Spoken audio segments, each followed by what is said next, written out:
So hi everybody, in this video we're going to talk about limits. In the previous video we have seen how to find the instantaneous slope or the tangent line, they're both the same thing. And today we're going to see how to use limits, because you're going to find out later that we can use limits to find the instantaneous slope way more easier. So let's get started. So this is how we write limits. This is the mathematical way to write limits for a calculation, and this is my function. It gives us our answer. So L represents our answer here. So let me write a definition coming from the book from James Stewart. So the limit of f of x as x approaches a equals to L, from James Stewart. You can find this in the book of James Stewart's book for calculus. You can buy it if you want. Alright, so let's graph it. Okay, because everything will make more sense when I start graphing it. Alright, so let's make a good line.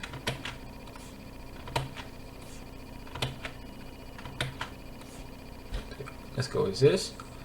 So let's start with a linear function Let's start with a linear function, okay? So x approach a. So let's put my a on my x-axis. Okay, this is my x-axis, this is my y-axis. And what the function is basically telling you is, for my limit, my x is slowly approaching a. And you need to keep in mind, x should be close to a. Okay, x is close to a. Now let me write it again. X is approaching closer to a. So the interval of x should be close. Alright. So x approaching a, but not quite touch a. Okay, x is never a. Alright, x is not a. The word approaching is very important to understand. Alright, so as x approach a, my f of x is also approaching L. And keep in mind, my f of x is approaching L from both sides, as well as x. So my x is coming from the left and from my right. Same for my f of x. My f of x is approaching from down and up. Okay, it's like squeezing two things, like two arrows squeezing each other to the infinite. Okay, so this is what my limit is telling me. Telling me that as x is approaching a from both sides, my f of x is approaching L from both sides. Let's take an example. Let's take a quadratic function.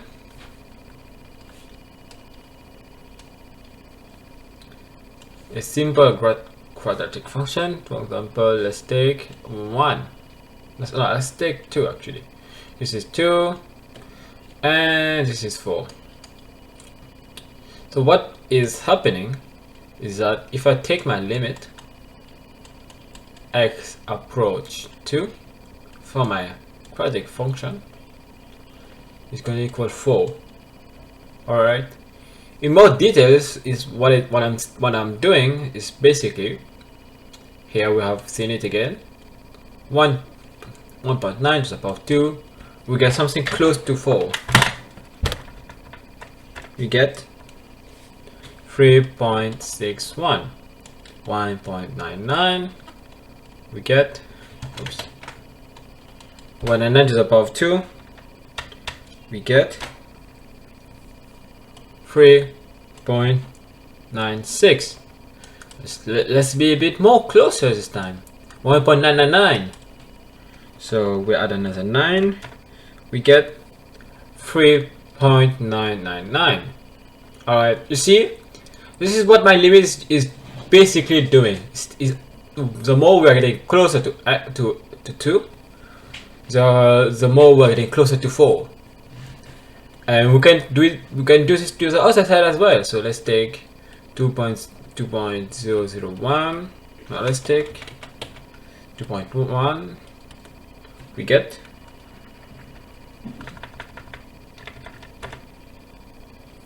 4.41. 2.01. Let's send it as 0. We get 4.041. Oops, no, not that. 0.1 here. That's another 0. We get 4.004001. Okay, so you get the gist of it. And I made a mistake here. I'm sorry for that. It's supposed to be the power of 2. Power of 2. Power of 2. I'm sorry for my mistake, but you get what I'm going here. So x is approaching 2, but it's not touching 2. It's approaching 2 to the infinite. Okay, so let's erase this. So actually, let's write it here. X is approaching. So x is approaching 2 to the infinite.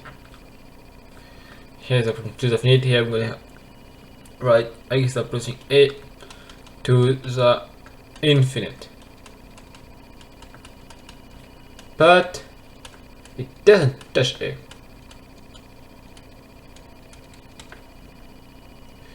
Equal to a, let's say. It doesn't equal to a. This is what my limit is all about. And same as my x is approaching to a, my f of x is approaching to L. Alright, so let's erase all of this. Oops.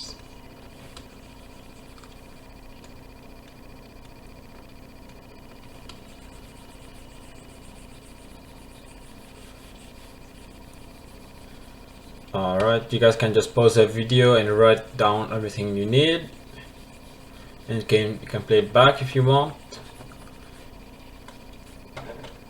Alright, so let's erase this as well.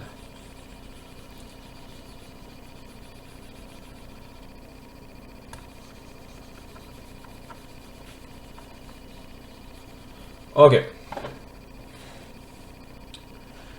so what we are gonna do now is a bit of practice, just to show you an example how we're gonna deal with limits.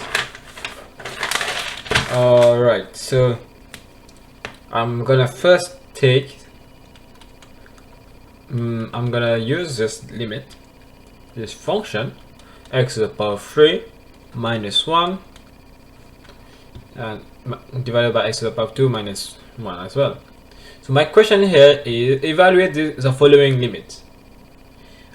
Okay, the first thing you realize is the first thing you should try to plot a. In this case it will be 1. So let's try to plot my 1. Okay, I will get 1 minus 1 0, 1 minus 1 0. And I have to give you a warning. This is undefined. What we are going to see is undefined. It's not something that we want. We want to avoid undefined form as long as we can. By following, this is a list of undefined form. or infinity minus 0. We want to avoid those four undefined form, and whenever you get an undefined form, you should try the following thing. You should rationalize. So actually, let me start from the easiest thing. Factorize the function, or conjugate the function, or simplify the function, for etc., because there are a lot of ways to evaluate limits. Alright, so this is how you basically evaluate a limit.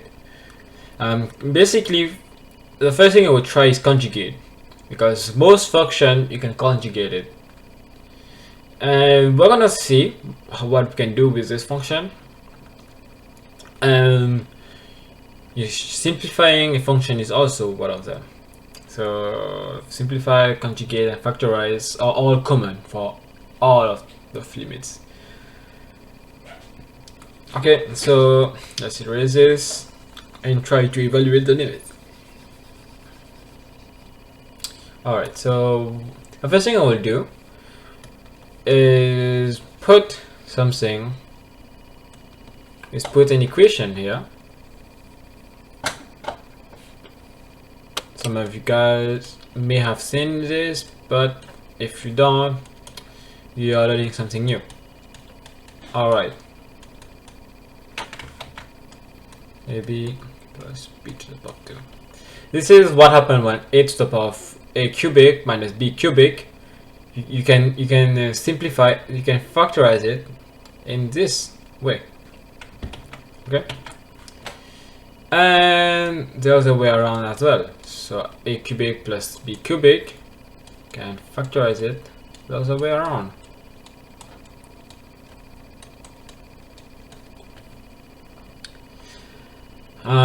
Okay, I'm just gonna write all the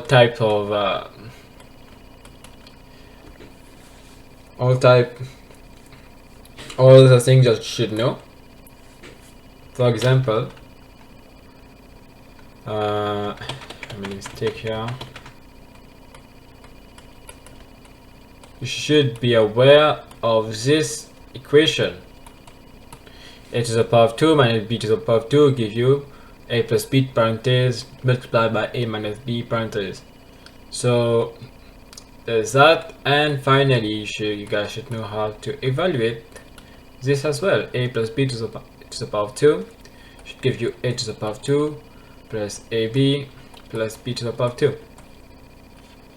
Alright, so and same thing for a minus b to the power of 2, you get a to the power of 2 minus ab plus b to the power of 2. I recommend you guys write all of those down, because sometimes you will have to use one of those or multiple times of those. So here you will see we're going to use this, the first one, then we're going to use the third one. So here we go. So let's try this. Let's evaluate the limit. So yeah, so I can see that x to the power of 3. Oops, I'm just gonna remove that. So x to the power of 3 minus 1, and 1 can be, and 1 cubic is 1. So this is obvious. So we have satisfied the following equation here. So what we can do is replace x and 1 for a and b. So let's do this. X minus 1 times x to the power of 2 plus x plus 1. Alright, so you guys can, just to show you guys that I didn't make any mistake here, let's just check. Okay, let's multiply this. That's x to the power of 3 plus x to the power of 2 plus x. And same thing for this, for -1. This should be minus x to the power 2 minus x and -1. X to the power 2 cancel out with x, x to the power 2 here, and x cancel out with x here. And what do we get? X to the power 3 minus 1. So as you can see, this statement is not wrong, and you guys should use it whenever you get the occasion to use it.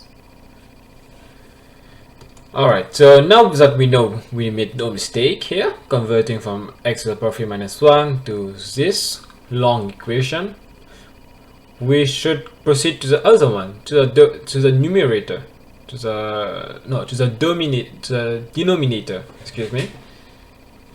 So let's do this.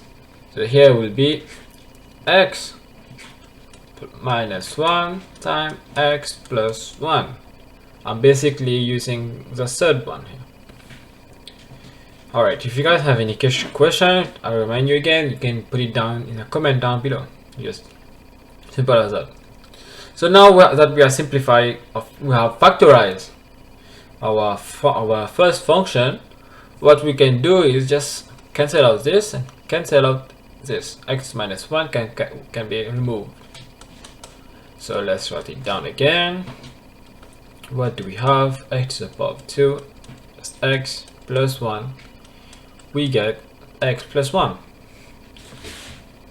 Alright, so let's see. Is it an undefined form? Okay.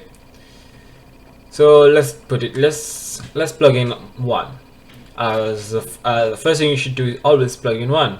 But remember, when we're plugging 1, that doesn't mean that x is equal to 1. X is basically approaching 1. Okay, just keep that in mind. We're not evaluating a function. We're evaluating a limit. Okay, can be confusing at first, but this is how we are going. Okay, let's evaluate it. So this is going to be 3, and this is going to be 2. 3 divided by 2, and this is going to be written 1.5. As you can see, it's not an undefined form. It's a number, so nothing is wrong. So for the limit as x approaches 1, for my function x to the power 3 minus 1 divided by x to the power 2 minus 1 is equal to 1.5. Alright, so this is the gist of it. I'm gonna show you guys a video of this function in Desmos, and how to visualize it, how to visualize the limit, and hopefully it will be way more easier. Alright, so let's go. When I pull up this graph, you supposed to recognize this this function. We have evaluated the limits of this function. Here's a graph. Simple. Look a bit weird, but it is what it is. But when I'm approaching by 1, you guys will expect like, oh, it's supposed to be like 1.5 or something. Well, I'm approaching, it's undefined. It's never 1.5, but it is on the graph. But why is it undefined? Like, does that make sense? You're asking that, right? Yeah. Why? What's happening? This is what happened. This is how the graph portrayed it, and you can't just plug in 1 to get 1.5. You have to simplify, or you have to factorize whatever way you use it to get 1.5. But this is why we use limits to find 1.5. And you see there are plenty of functions. There are plenty of functions that you have to use. You have to use limits to find what happened when x approach 1 or x approach 2. You can't just plot it, because when you just plot a, for example here my a is supposed to be 1, you can't get the answer. You have to simplify it or factorize it or whatever way you use. So this is why we use limits. Some functions are like that. Okay, and you see here, if you look here carefully, it's approaching 1.5, but as soon as I get on it, it's not 1.5, and this is why it's infinitely approaching 1. You can see it's infinitely approaching 1, but as soon as it touch 1, it's undefined. But we can guess that it's 1.5. We can guess that. So you see, like, for example, you see when I write the function that we have simplified our function here, you see when we have simplified this function, x to the power 3 minus 1 divided by x to the power 2 minus 1, we got this, right? So remember that we got x to the power of 2 plus x plus 1 divided by x plus 1. Whoa, now that's two functions on top of each other. So let's hide this. You can clearly see that this function, those two functions are the same, right? This is a bit of visualization to show you. So if I hide the blue one, if I hide this, when I put it on x equal to 1, my f of x is undefined. However, when I'm putting it on blue, let's do it. It's not undefined. It's 1.5. So this is what limit does. Basically simplifies this function to a new function, and we got this that let us get 1.5. So this is limit in a nutshell, if you guys want to visualize what is limit. And let's continue our problem. Alright. So next question we're gonna do, and you guys should try it on your own, is this one. X to the power of 2 plus 1 plus 9 square root plus, actually minus 3 divided by x to the power of 2. You guys just should pause the video and try this on your own, because practice makes perfect. Alright, so take your time, pause the video and do it. For those who have done it already, if you made a mistake, correct yourself. So the first thing we're gonna do is conjugate the function, right? Remember, a to the power of 2 minus b to the power of 2. This time we're just going to multiply a plus b, because what we have here is a minus b, and my a is my root and my b is my 3. So what we have is a minus b. If we multiply by a plus b, we're getting a to the power of 2 minus b to the power of 2. And we want this one. We want to achieve a minus a to the power of 2 minus b to the power of 2. And you're going to see why. And so this is what we're going to do. We're basically conjugating. It's 3. Let's multiply it by this one. Alright, so you guys should know that we always write the limit again, okay? And when we multiply the numerator, we should multiply the denominator. Alright, so let's write it down again. Okay, so let's simplify my numerator. What we're gonna get is x to the power of 2 plus 9, parentheses, because square root times square root, just gonna remove the square root, And minus 3 times 3 is going to be 9. Okay, so this is going to be 9. X to the power of 2 here. And let's write this down. Alright, let's continue.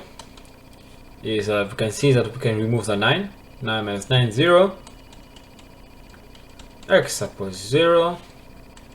And x to the power of 2. X to the power of 2 down 2 as well. Plus 3. Alright, so we notice that we can just simplify x to the power of 2. Okay, we can just remove x to the power of 2. X to the power of 2 is b1, b1. And let's evaluate the limit again. Again, if you guys feel that you need to plug in 0 at any time you want, you can do it. For example, if I plug in 0 here, x equal to 0, x equal to 0 down, here it's going to be 0 in the denominator, and it's going to be 0 on the numerator as well. So, it's not good. Until we get something else, an undefined form, you guys should keep going.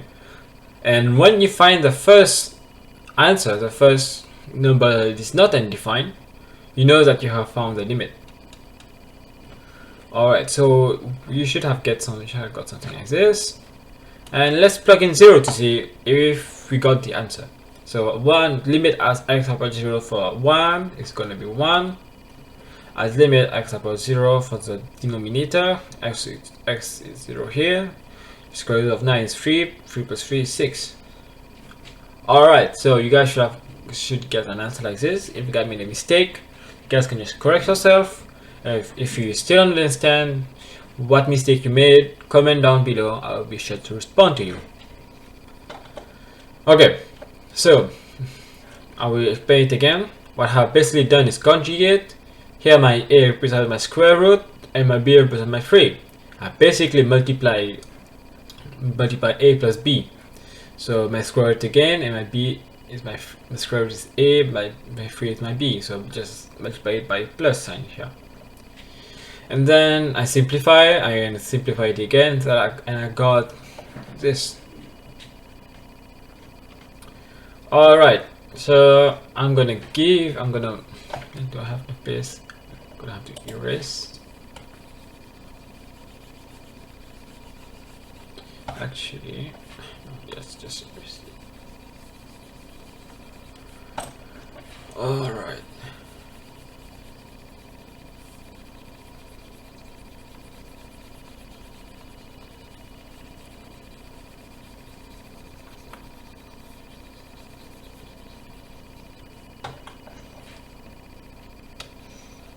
I'm gonna keep this here. Okay. So now let's do another limit, because we all love limits. So limit as x approach to 9, x 9 minus x and 3 minus x. So let's see how we can evaluate this limit. The first thing we should do is try to plug in 9. Okay, plug a. So here 9 minus 9 is 0, and 3 minus square root of 9 is 0 as well. So here you see it's an undefined form.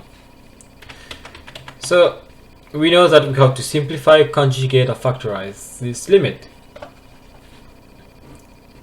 Or other type. Limit is not limited to those three ways to deal with it. So let's see. Let's write it again. Limit as x approach to 9. What can we do? The first thing we notice is 9 is 3 to the power 2. Alright, so we have a connection for my numerator and my denominator. So what I can do is this. I factorize it basically.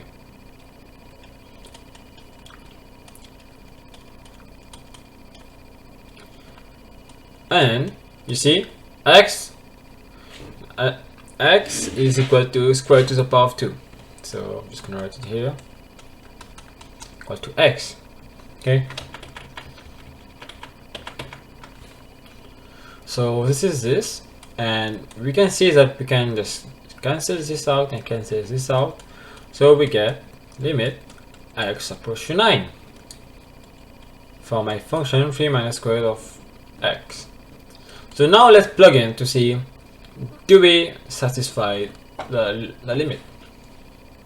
So 3 minus square root of 9 is 3, so this is 0. Okay, so this is the answer for this question. I made a mistake. It's supposed to be plus sign here.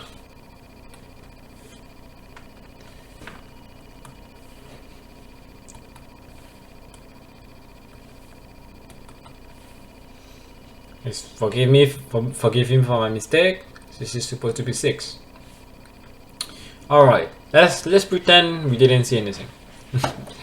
So this is the answer for this question. So let's do another, but this is an absolute function, and before we evaluate an absolute function, we should remove the absolute sign. So because I remind you guys that in an absolute function, this part of the function is negative, this part of the function is positive. So let's do this. The way we're going to approach it is as x approach minus 4 from the left, okay, and this we're going to put a negative sign here because my slope from the left is negative. X plus 4, and let's evaluate it. Here is going to be 0, and let's evaluate my limit coming from the right, minus 4 plus sign on the top.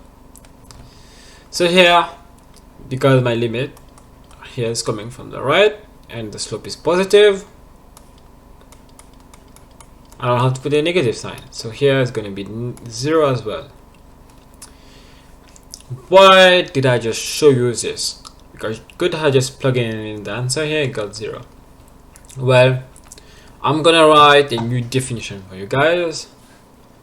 You guys should take note of it.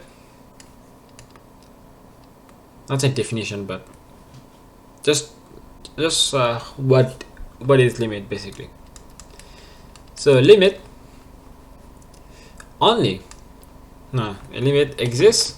It's gonna write exists if and only if when my x approaching a from the left for my function f of x is equal to L, and my limit is approaching from the right for my function f of x is also L. So the two of them should be the same.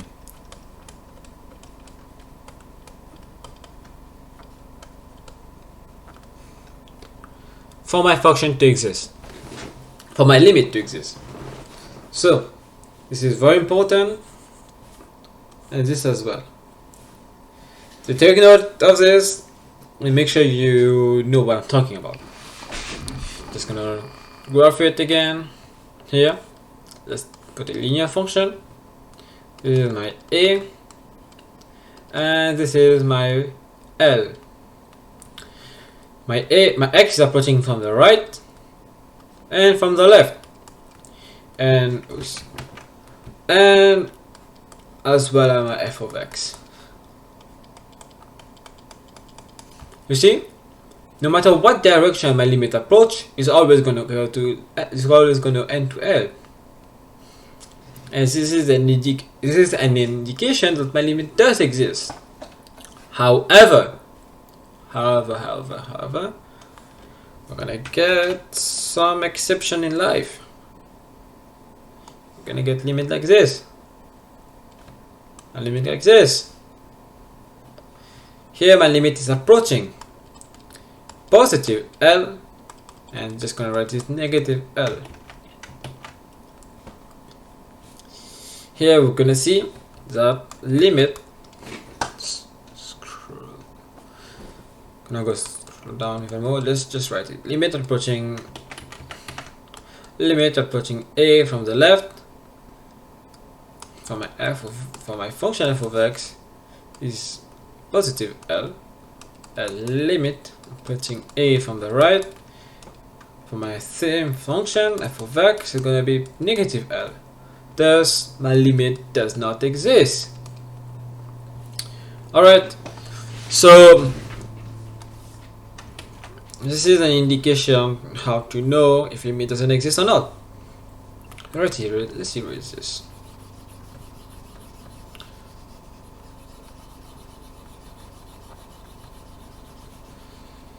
Alright, so yeah,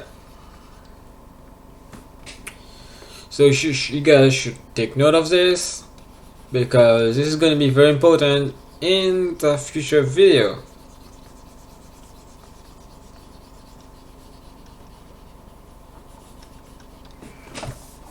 Alright, so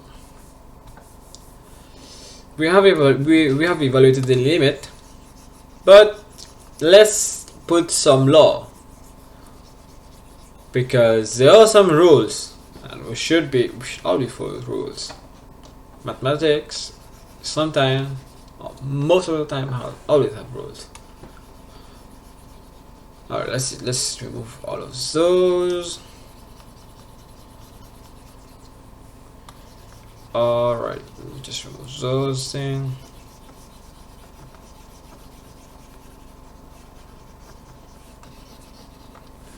Okay,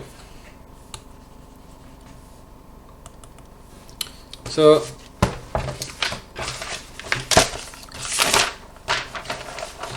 let me write down 10 laws of limits.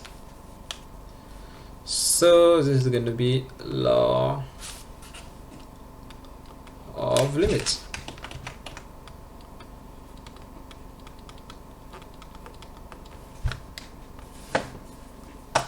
The first law is when my limit x approach a for a constant c is going to be c. C is a constant. Just going to write it here. True. C is a constant.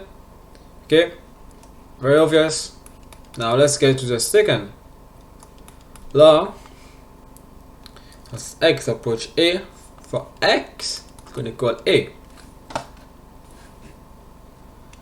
And my third law, that x is approaching a for f of x and equal to L. This is if and only if limit x approach a from the left equal to L and limit approaching from the right is equal to S as well.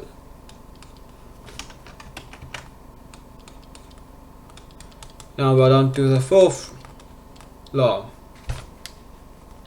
When I have two functions, excuse me for that, so let's get going.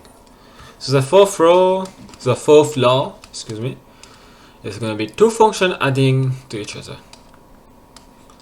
Alright, so this function, so we can just distribute x approach a for my function f of x plus x approach a for my g of x. So my limit is basically distribute for each function.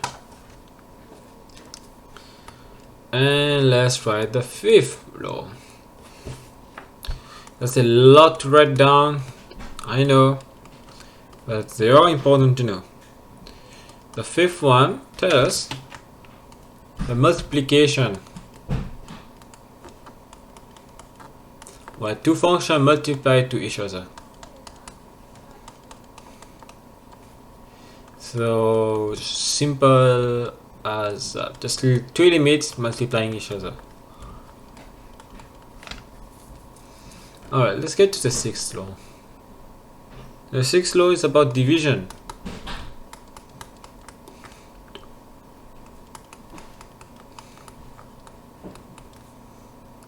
Alright, so as you can guess, is my limit as x approach a f of x in my numerator divided by the same limit x approach a in my denominator, and this is if limit x approach g of x is not equal to 0. Okay, all right, so let's write the seventh law. X approach a. This time there's a constant in front of my function. My constant is gonna move. It's gonna move to the first place in front of my limit here, and that's about that for my seventh law. So let's go to the eighth law. X approach a, this time n to x to the power of n. Just need to plug in it. It's going to be a to the power of n. Let's go for the ninth law. Limit x approach a for a square root of 9 of n, excuse me. As you can guess, just need to replace a. And finally, we got f of x. Here, just need to, instead, what we're going to do is putting the limit inside of the root. So, inside the root. So, this is all about the laws of limits that you should know. There are some I would write, but not for now. This is what you need to know. Alright, so let's do an exercise before we end the video.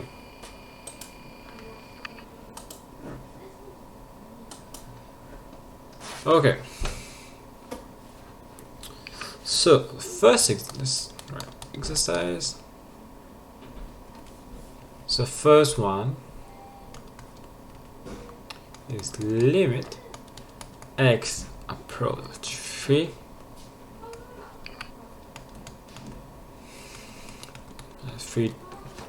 times x to the power of 4 plus x to the power of 2 plus square root x to the power of 2 plus 7.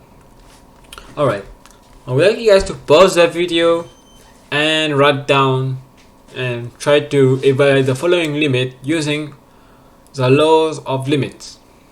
Okay, let's start. So the first thing I noticed is that I can use distribution. I can distribute my limit, basically using my fourth law of limit. Okay, so I'm gonna just do this.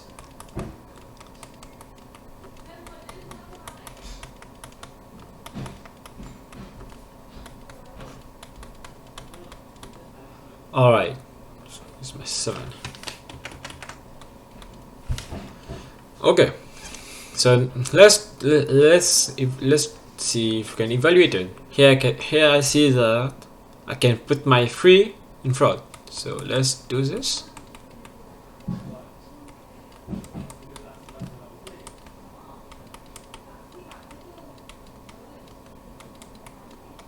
And I see that I can put my limit inside of the square root. So let's do this.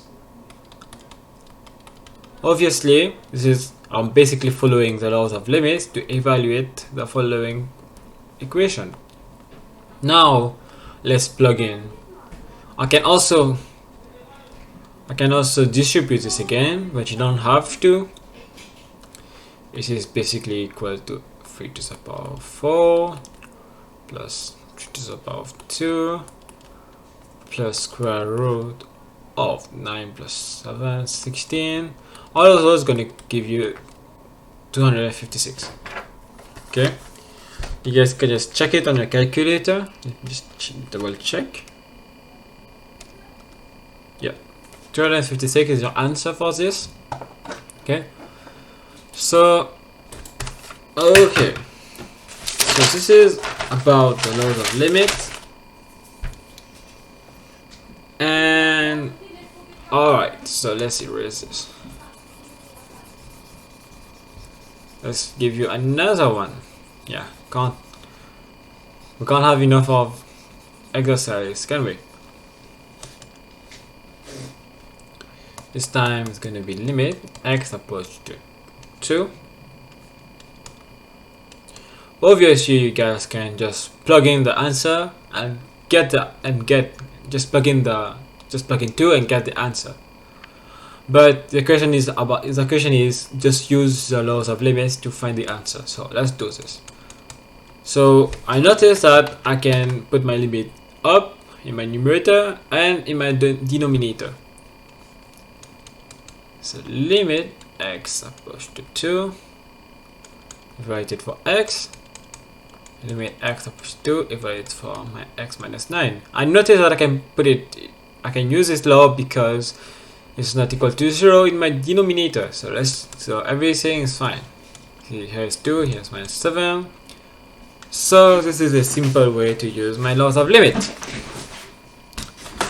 Alright, so this is all about limits, and I hope you guys enjoy this video. If you guys have any question, comment down below. I'll be sure to answer your question. And in the future video, we're gonna talk about continuity, and after that we're gonna see how to find an instantaneous slope using limits. Alright, enjoy, have a great day, and goodbye.